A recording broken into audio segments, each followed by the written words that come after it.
Hey, what's up? This is Chilli from TLC, and you're hanging out on the Kelly Alexander Show.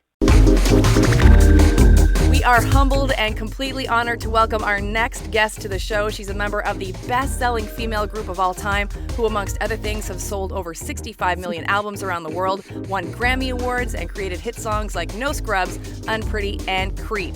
ROZONDA Chilli Thomas of TLC, welcome to the Kelly Alexander Show. Good morning. So we are so thrilled to have you on the show, and I know that the last month specifically has been crazy with the success of your Kickstarter campaign to crowdfund your final TLC album. Have you been able to take it all in, Chilli, like all the love that your fans have for you and T-Boz and Left Eye? It is hard to take it all in because it's so unbelievable, especially during the times when we haven't had an album out in a long time. And, people can tend to forget you, especially, here in America. It's like, you always have to prove yourself over and over again, even though you've done some great things in your career. It's like starting over every time. And so when we decided to go this route with Kickstarter and involve our fans and stuff like that, we were very nervous because we didn't know what was going to happen. We definitely wanted people to go to the site and, listen to our video to explain why we wanted to do this and, why we chose to take this direction over, going other places. And so the turnout has been tremendous, and a lot of our peers have stepped up and pledged. I mean, it's unbelievable. I have to ask you about that. What does it feel like knowing that the boys from New Kids on the Block have donated, from what I understand, like $20,000, and then Katy Perry, $5,000 as well? What does it mean to you to have that support, not only from your fans that obviously love you guys to pieces, but your peers in the industry, and also like Katy Perry, she's at the top of her game right now. Mm-hmm. She is. Oh, she totally is. It just means a whole lot to us, and it definitely motivates us even more to go in the studio and come up with something super amazing. I think that the reason we've been able to have some longevity in this very hard business is it has a lot to do with the lyrical content of the music we put out. And it's things that people can relate to, whether you're a guy or a girl, it doesn't really matter. It's about life. And almost every song is like that, and then we make it fun too. So it's with a jamming beat, and then we make up TLC dances that everybody wants to learn. So, that same format when we record this last album is going to stay. We're not going to break that mold by any means. Were you surprised, Chilli, how quickly you guys passed that $150,000 goal? Because you zoomed past that in like 3 days. Yeah, I was. We were shocked. We could not believe it. We kept talking. It was like, oh my God. There was a whole bunch of oh my God. It was, very, very surreal. And people, were pledging twice and all that. Like, this is crazy. And, again, it just kind of lets us know that people really want to hear some new music from us. And, we're so excited, and we just can't wait to go in the studio and what we call the lab, so to speak, and get busy, And trust me, we will not put out anything that is not to the standards that people will hold us. You know what I mean? We're not going to put out crap at all. So we're taking this very seriously. Again, the fans are completely involved the whole ride, and which is very different,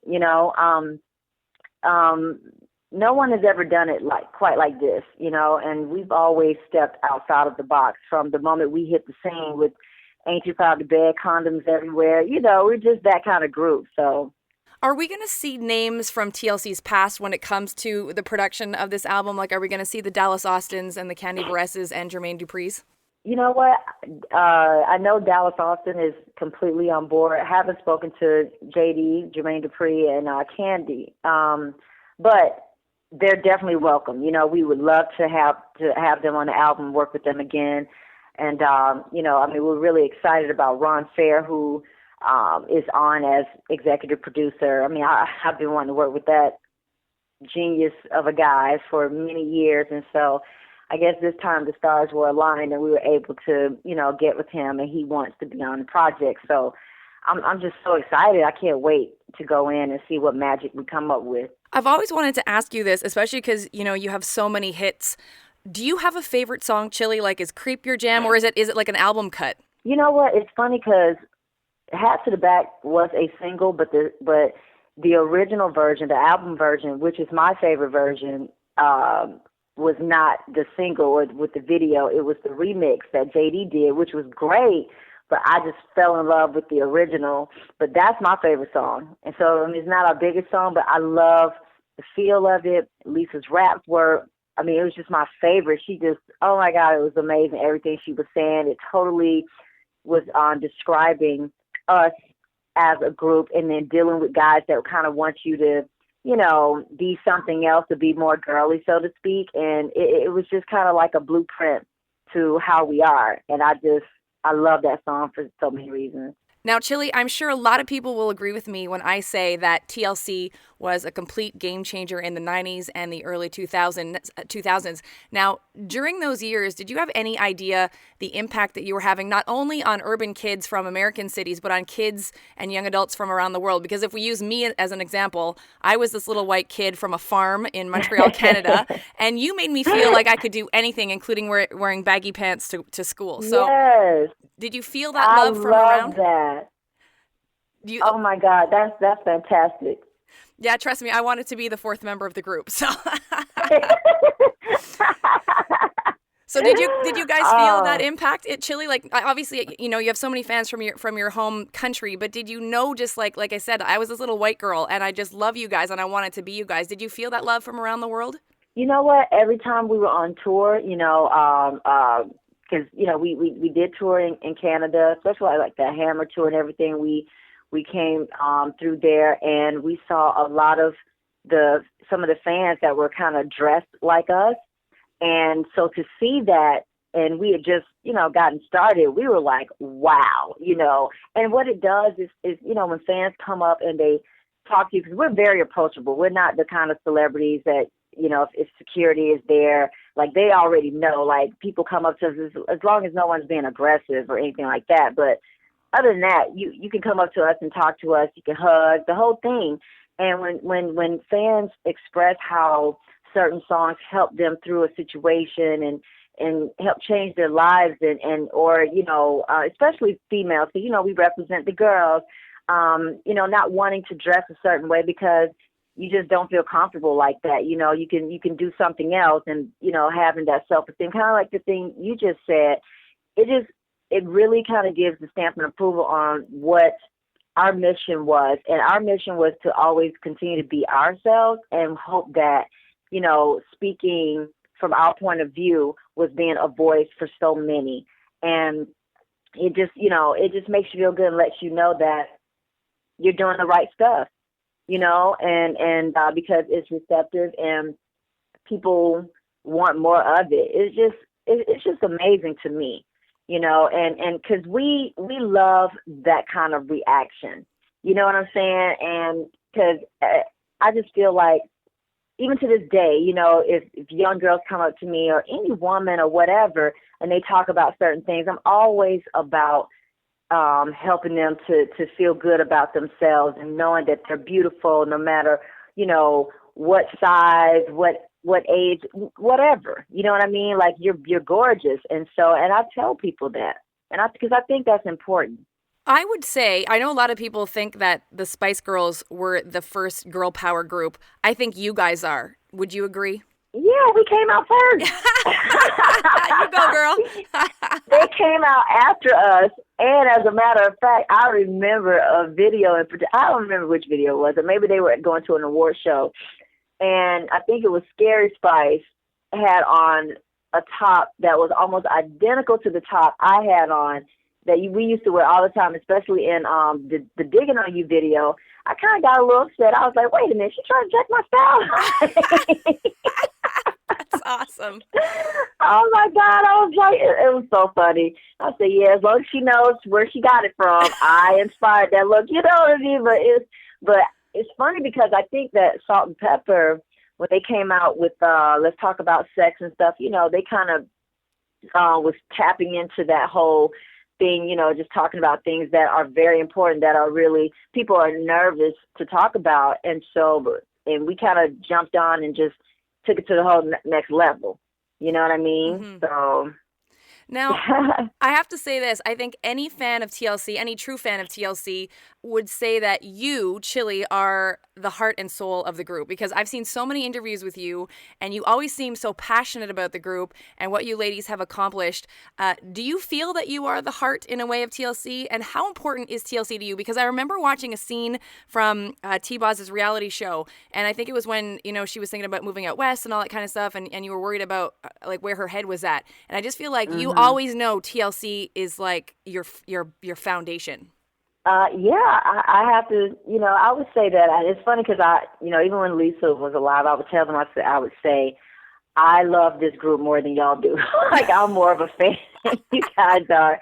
Like, I was like, if I was not in this group, I would totally be a diehard TLC fan. And only because of, just, again, the things that we represent and how, we're not fake. We are so real. And just certain things are very important to us, and we put it out there. We're not afraid of that.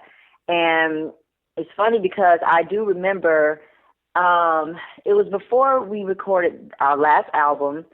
We all had a solo deal, and I had just signed, the contracts for my solo deal.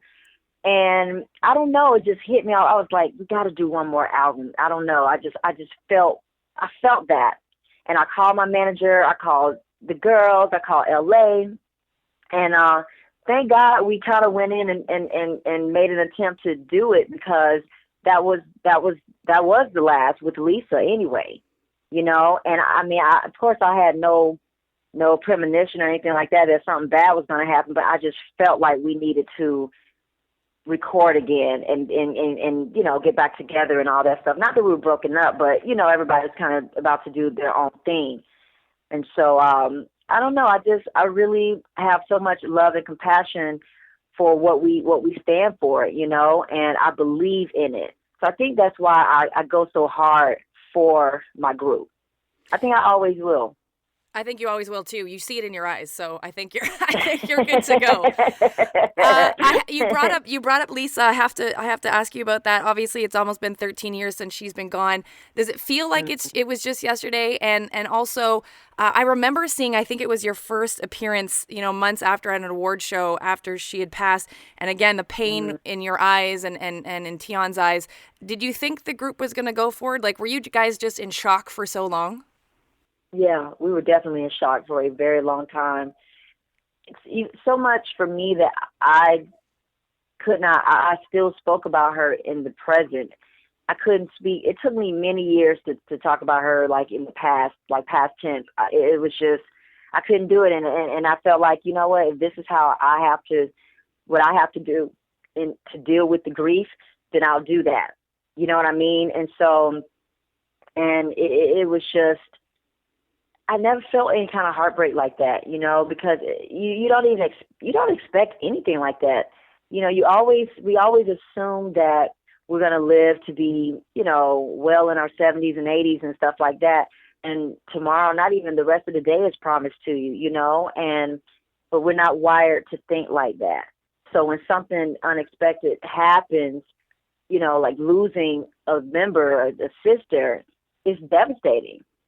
And, we didn't even get a chance to grieve properly. We were, we had to go back and finish the album. And it was just, that whole project was just very sad. It was just really, really, really, really not a good time.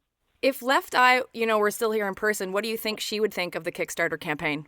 Oh my gosh, she probably would have done it first by herself. I'm serious. She would have been like, I can just hear her now saying, y'all, I did this and we need to do this together. Blah, blah. I mean, she was just, to me, always ahead when it came to certain things. We all are creative and bring a lot to the table. And we always tell people that, Lisa was, as far as her thought process, she would think of things that were way out, and we'd be like, okay, well, let's take this one amazing thing, but those other things might be a little too much. Let's just bring it down. So I think we were each other's balance, which was great, and it worked for the group, and I always tell people too, if Lisa was here and we have Twitter, she would have more Twitter followers than Katy Perry and Taylor Swift put together. She would. I think she you're just right. would have been that person. I know this. Her Instagram. I mean, oh my God, because she's just extra edgy and would just do things and for a reaction sometimes, And see, I'm very, I won't call myself safe. I'm a little bit more reserved when it comes to, some things. But yeah, she would own Twitter. I think she would. I definitely think she would own Twitter. And, just one last question about her. I've always wanted to know, again, since she's been gone, like I see you and T-Boz out there doing your thing. And I've always wondered, does it feel like when you're on stage, obviously you guys have become accustomed to her not being there, but do you constantly feel like there's like an arm or a leg missing? Yeah, definitely feels like a few toes are missing. You can still dance, but it's like, you kind of have to get used to this new way. So, this is our new normal, and Tion says that all the time. TLC is T-Boz and Chili, and we don't have a new member in this group because we don't want one, and we always, I don't know, it's just something about the three of us. I mean, first of all, no one could ever fill the shoes of Lisa, ever, and if it was something that we ever thought about, it wouldn't be about somebody filling the shoes. Like, what can they bring to the table? But that chemistry that the three of us share, T-Boz and I have that chemistry, and it's our responsibility to continue on with just us and carry Lisa's legend on, and that's what we do, and trust me, if if any of us are going to be replaced, when Pebbles kicked me out of the group, they would have been able to replace me, and that didn't happen. And if Lisa was going to, ever have been replaced, we would have tried. We would have done it after the fire. She burned the house down.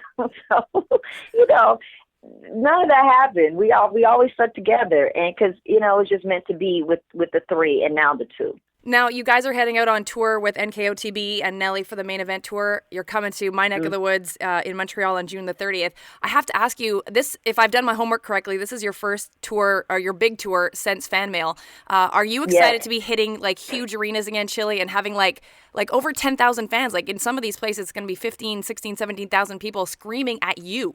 Let me tell you something. It's a dream. So being on the road and a tour like this, it means so much. Like, new kids have no idea, what, I don't even know if I could ever explain it to them in words, like how thankful I am that they wanted us to be on tour with them. I'm so happy that we all were on this mixtape festival together because they got a chance to see our performance. And, we got a phone call a few weeks later, and they wanted us to go on tour with them.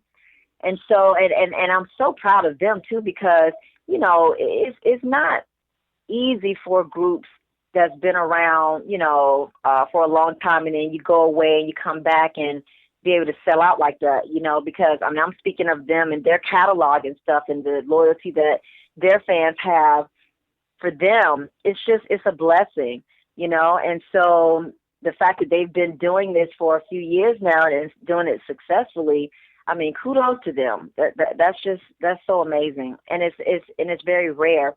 And I think that too, like even when our TLC biopic came out, we got a whole new generation of fans. These young kids have discovered TLC, and it's funny that this generation now has discovered this new found love for the '90s. Like '90s music, '90s TV shows. All of that stuff, and it's funny to see, because I feel like those were the most fun times because, Tion and I talk about it all the time. And it's funny, I was on the phone with Missy Elliott the other day, and we were just talking about how when we were all out, when, you know, somebody was coming out, like if Missy in a new video, whatever, or us or whomever, you know, you were so nervous because everybody worked so hard at putting out good stuff. You know what I mean? It's like, it was healthy competition. You know, I mean, we never looked at female acts as competition. Never. Always the guys. Always guys. So we looked at boy groups like, I see what they're doing. All right, we got to kick their butt. Like that's how we looked at it. You know, other girl groups would be like, yeah, do it. You know, but the boys, well, it was like competition time. You know. That's amazing. So, it's so great to hear that you have love for your fellow 90s groups because, I mean, I'm a kid from the 90s, and I think that's the most magical time in music history for me. I just think you guys were on point. There was such great music coming out, like you know, Janet, like Whitney, like all of you guys, and like Missy. Like, it was just amazing. Do you feel that the 90s, and I find sometimes the 90s gets poo-pooed a bit. Do you feel like people don't respect the 90s as much as they should?